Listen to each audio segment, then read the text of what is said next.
मैं Atul Kumar Singh Sardar Singh convent college के YouTube channel पर आप लोगों को स्वागत है।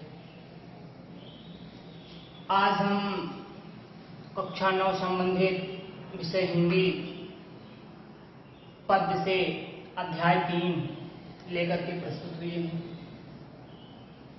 बच्चों, आप सभी लोगों ने भी तक कबीरदास जी की साखी और मीराबाई जी की पदावली वीडियो के माध्यम से पढ़ा। आज इसी पद्य का जो तीसरा अध्याय है वो रहीमदास जी हैं, दोहा है। ये इसका भाग 1 है, जिनमें आपके 3 दोहे लिखे हुए हैं और तीनों दोहों का आपको व्याख्या, काव्य सौंदर्य, प्रसंग, ये सारी चीजें बतानी होगी।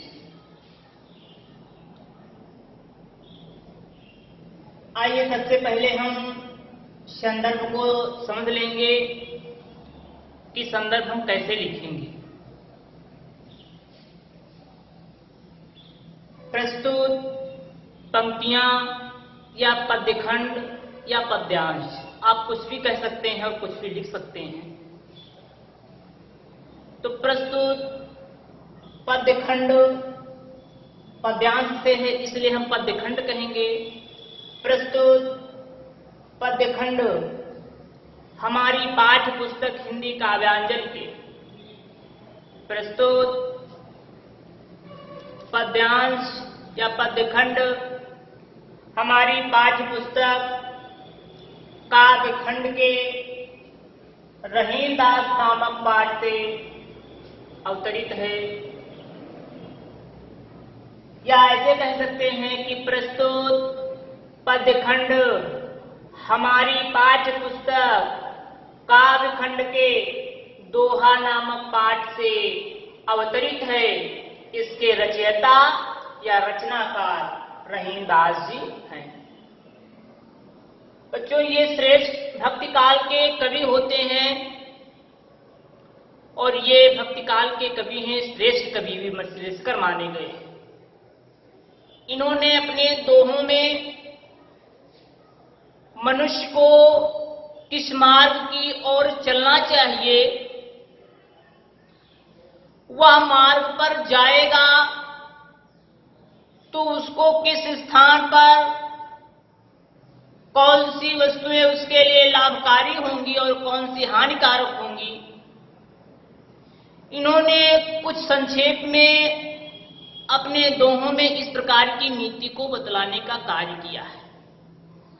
इनका सदैव प्रयास यही रहा है कि हमारे द्वारा लिखे गए जो भी पद हैं, जो भी दोहे हैं, उनमें मानव के हित के लिए कोई स्थानिक कार्य हो सके। तो इसी क्रम में इन्होंने अच्छे विचार को लेकर के दोहों में दर्शाया है और ये अच्छी नीति और अच्छे आचरण के बारे में बतलाने का कार्य करते हैं। मैंने संदर्भ में बताया कि प्रस्तुत पद्यखंड हमारी पाठ्य पुस्तक काव्यखंड के दोहा नामक पाठ से अवतरित है। इसके रचनाकार या रचयिता रहीमदास जी हैं। अब हम बात करते हैं प्रसंग की। पहला हम बताएंगे आपको प्रसंग की बात करते हैं। हम प्रसंग में लिखेंगे कि श्रेष्ठ कविवर रहीमदास जी प्रसंग के माध्यम से बताते हैं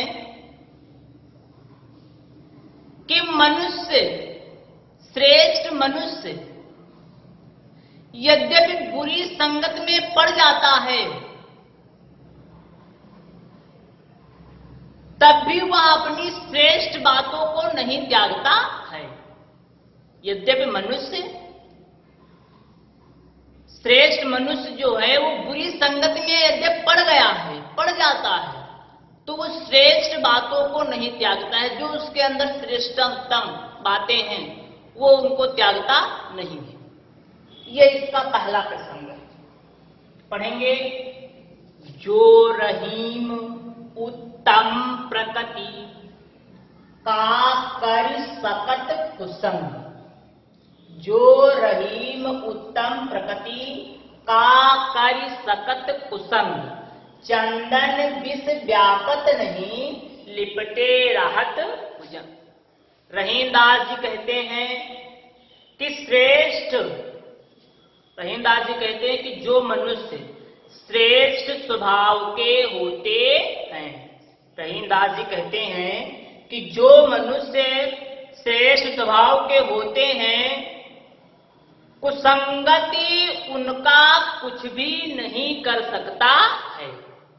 जो मनुष्य, रहीमदास जी कहते हैं कि जो मनुष्य श्रेष्ठ स्वभाव के होते, प्रकृति का मतलब होता है स्वभाव उत्तम और अच्छे आचरण वाले, तो जो मनुष्य श्रेष्ठ स्वभाव के होते हैं, कुसंगति उनका कुछ भी नहीं कर सकता है। उदाहरण भी बताया। चंदन विष व्यापत नहीं लिपटे राहत भुजंग। जिस प्रकार चंदन के वृक्ष पर अनेकों सांप या सर्प लिपटे रहते हैं, लेकिन वे विषैले सर्प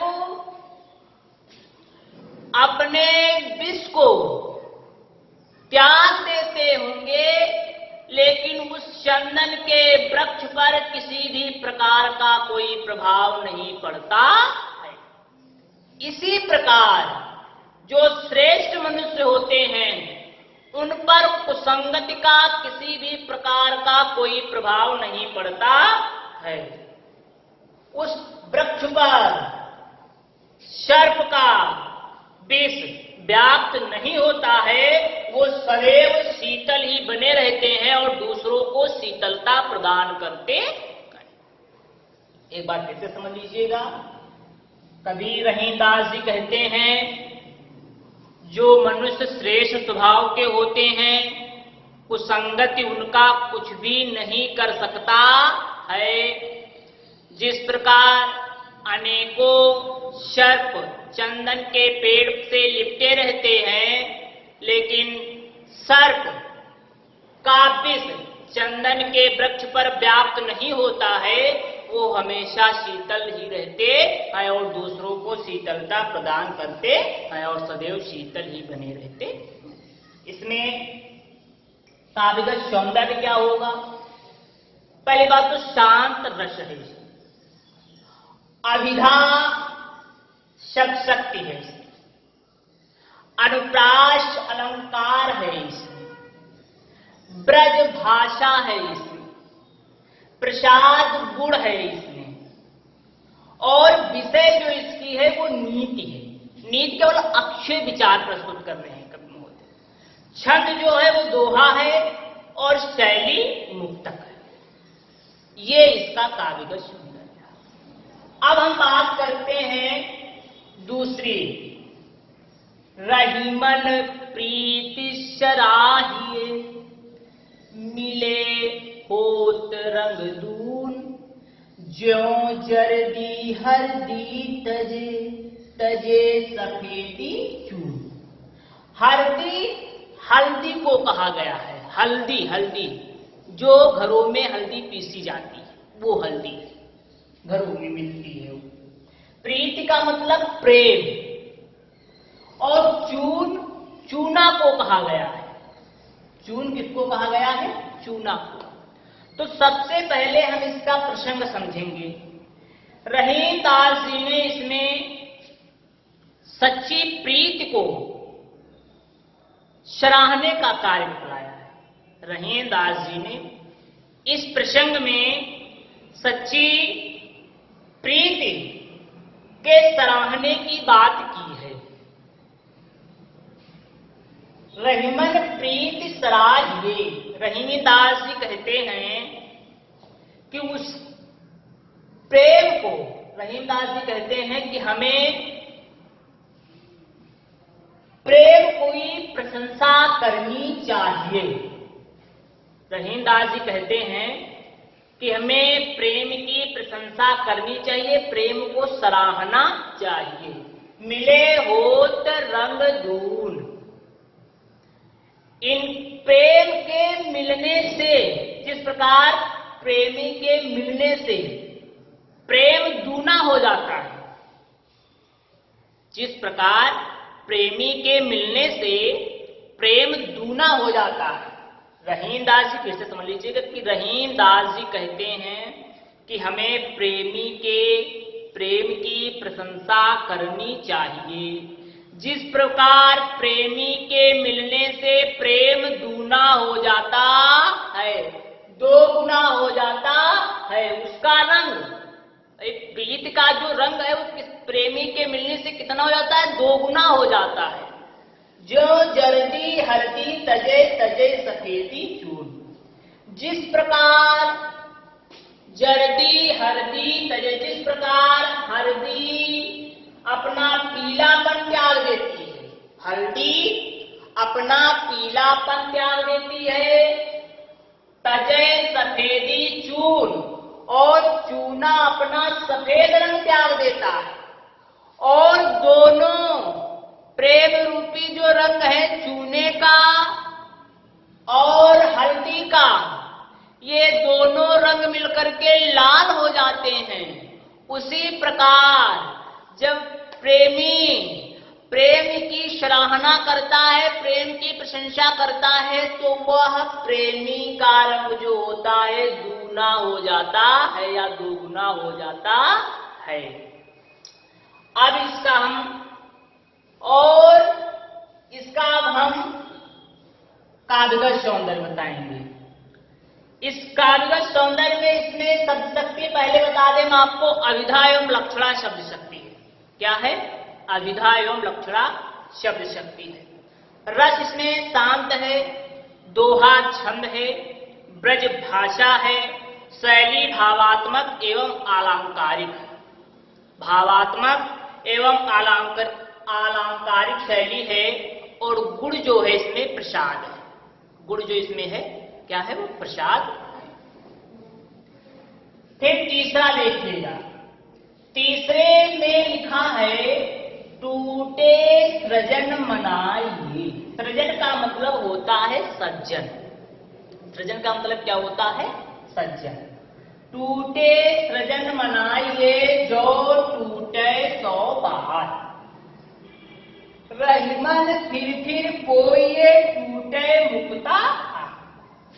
रहीम दास जी इस पंक्ति के माध्यम से प्रसंग में ये बताना चाहते हैं कि हमारे लिए सज्जन व्यक्ति जो है वो श्रेष्ठकर है।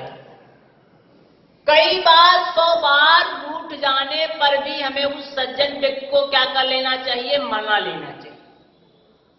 यह इनका प्रसंग है। अर्थात कहने का मतलब है कि यद्यपि सज्जन व्यक्ति हमारे लिए श्रेष्ठकर है, उस 100 बार रूठ जाने पर भी उसे हमें क्या कर लेना चाहिए? मना लेना चाहिए। तो टूटे सृजन मनाइए, रहीम दास जी कहते हैं टूटे सृजन मनाइए। जो सज्जन व्यक्ति रूठ गए हों, हमें उन्हें क्या कर लेना चाहिए? मना लेना चाहिए। जो सज्जन व्यक्ति, रहीम दास जी कहते हैं, जो सज्जन व्यक्ति हमसे रूठ गए हैं, नाराज हो गए हैं, हमें उन्हें 100 बार मना लेना चाहिए। जो टूटे 100 बार, जिस प्रकार जो सज्जन व्यक्ति के 100 बार रूठने पर या नाराज होने पर हमें उन्हें मना लेना चाहिए। रहीमन फिर पोइए टूटे मुक्ता। उदाहरण क्या बताते हैं कि जिस प्रकार, रहीम दास जी कहते हैं, जिस प्रकार माला के टूटने पर हम मोतियों को इकट्ठा करके उसे बार बार गूंथ लेते हैं, उस माला को पिरोने का कार्य कर लेते हैं, उसी प्रकार यदि सज्जन व्यक्ति रूठ गया हो तो हमें उसे 100 बार मना लेना चाहिए, क्योंकि वे हमारे लिए श्रेष्ठ है या श्रेष्ठकर है। फिर से समझ लीजिएगा, रहीम दास जी कहते हैं कि सज्जन व्यक्ति को 100 बार भी रूठने पर मना लेना चाहिए। जिस प्रकार एक टूटी हुई माला को हम मोतियों को इकट्ठा करके उसे बार बार पिरोने का कार्य करते हैं, उसे बार बार गूंथने का कार्य करते हैं, इसी प्रकार सज्जन व्यक्ति के रूठ जाने पर भी हमें उसे मना लेना चाहिए। ये रहा आपके भावार्थ। अब इसका काव्यगत सौंदर्य समझ लीजिएगा। काव्यगत सौंदर्य भाई इसमें गुण प्रसाद है, लक्षणा, अभिधा। भाई सृजन टूटने में लक्षणा है, इसमें लक्षणा और अभिधा सशक्त है, गुण प्रसाद है, शांत रस है, भाषा ब्रज है, शैली उपदेशात्मक है, छंद दोहा है और अलंकार पुनरुक्त प्रकाश अलंकार तथा अनुप्रास एवं दृष्टांत भी है। पुनरुक्त प्रकाश, अनुप्रास एवं दृष्टांत अलंकार है। और जो गुण है वो प्रसाद है, शांत रस है, दोहा छंद है, मुक्तक शैली है। तो इस प्रकार से ये तीनों दोहों को आपको व्याख्या बताई गई, प्रसंग बताया गया और काव्यगत सौंदर्य भी बताया गया। मुझे आशा होगी, उम्मीद भी होगी कि आपको समझ में आया होगा। अगले वीडियो में हम आपको और इसके आगे के दोहे लेकर के प्रस्तुत होंगे। धन्यवाद।